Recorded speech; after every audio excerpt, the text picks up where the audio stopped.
At this hour from our NBC affiliate in Toledo, Ohio, Joe the plumber has gone to sleep. After 25 mentions during a presidential debate, the man now known as Joe the plumber said it was pretty surreal. He said he still pretty much agreed with Senator McCain's plan as opposed to Senator Obama, and then he went to sleep. There will be no further comment from Joe the plumber this evening. Much of this debate obviously was dealing with tone not in terms of articulation of thought nor articulation of thought towards the electorate, but tone at election events.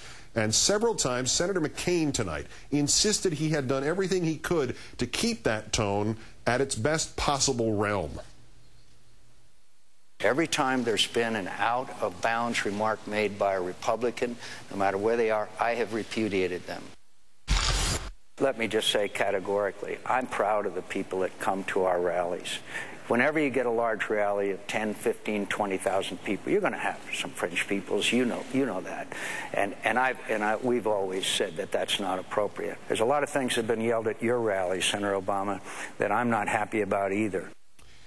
We're now joined from the site of this last debate by former Senate Majority Leader Tom Daschle, national co-chair for the Barack Obama campaign. Senator, it's a pleasure. Thanks for your time tonight. Thanks, Keith. Good to be here.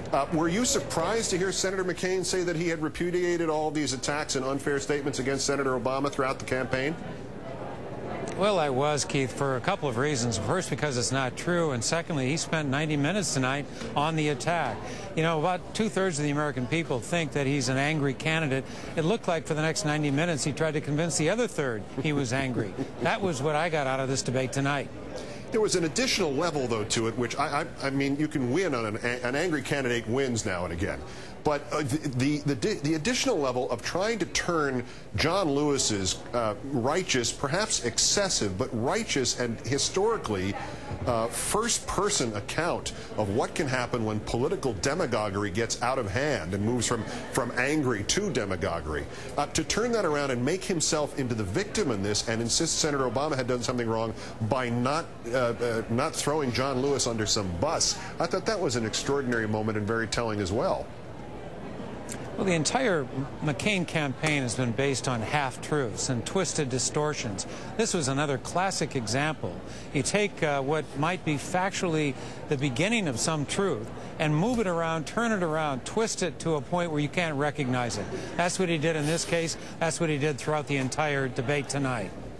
Did you see any indication that Senator Obama was flustered, moved, taken off his point, taken away from his game by what was clearly a different kind of John McCain tonight? I think they told John McCain, go for it. You know, what have you got to lose? You're losing right now, so go for it. Try to do something to shake up Barack Obama, get him off his game. He tried just about everything tonight. He looked increasingly frustrated as he did. I almost felt sorry for the guy. The policy points which inevitably, after we discuss one of these debates, most commentators and analysts tend to leave in the dust. Most of the voters tend to focus on the policy issues, tend to focus on the economic issues and the health care plan. There was an extremely long and pointed exchange about health care plans and whether or not there would be fines, and we had Joe the plumber and whether or not he would be fined. In sum, on those two critical issues, and they're obviously interlocked between health care and the economy, where did the two candidates get their respective points in, and where did they fail to in your impressions? Well, I think John McCain has attempted to explain his health insurance plan now 4 or 5 different ways, and tonight he did it again. The more he explains, the more confused it gets. I think what Barack Obama did, and I thought it was probably the highlight of the debate for Barack Obama, was to explain with clarity and real compelling arguments why his health plan is so important and why people all across this country ought to listen carefully about the contrast between a John McCain and a Barack Obama. That, to me, was one of the better parts of the entire debate. Senator Tom Daschle, the national co-chair of the Obama campaign, taking a few moments with us after the debate at Hempstead, Long Island, New York. Thank you, sir. My pleasure.